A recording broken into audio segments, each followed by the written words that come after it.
Barack Obama est en Europe pour un G7 spécial consacré à l'Ukraine et pour la première fois, les autorités russes et ukrainiennes ont entamé un dialogue en marge de ce sommet. François Baudonnet, Hervé Verloès. Pour débuter sa tournée européenne, le président américain devait d'abord s'entretenir avec plus de 50 chefs d'État de la sécurité nucléaire dans le monde. Mais la situation en Ukraine a bouleversé ses priorités. L'Europe et les États-Unis sont unis pour soutenir le gouvernement et le peuple ukrainien. Unis pour faire payer un coup à la Russie pour ce qu'elle a entrepris jusqu'ici. Pour la première fois depuis le début de la crise, Sergueï Lavrov, le chef de la diplomatie russe, a accepté de rencontrer son homologue ukrainien. Un tête-à-tête tendu et infructueux.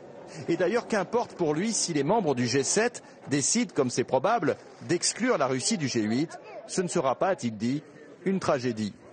À son arrivée à la Maison-Blanche, Barack Obama avait décidé de faire pivoter son pays vers le Pacifique et vers l'Asie, délaissant ainsi l'Europe. La crise en Ukraine est en train de lui montrer qu'il avait été peut-être un peu vite en besogne et que les Européens restent les meilleurs alliés des Américains.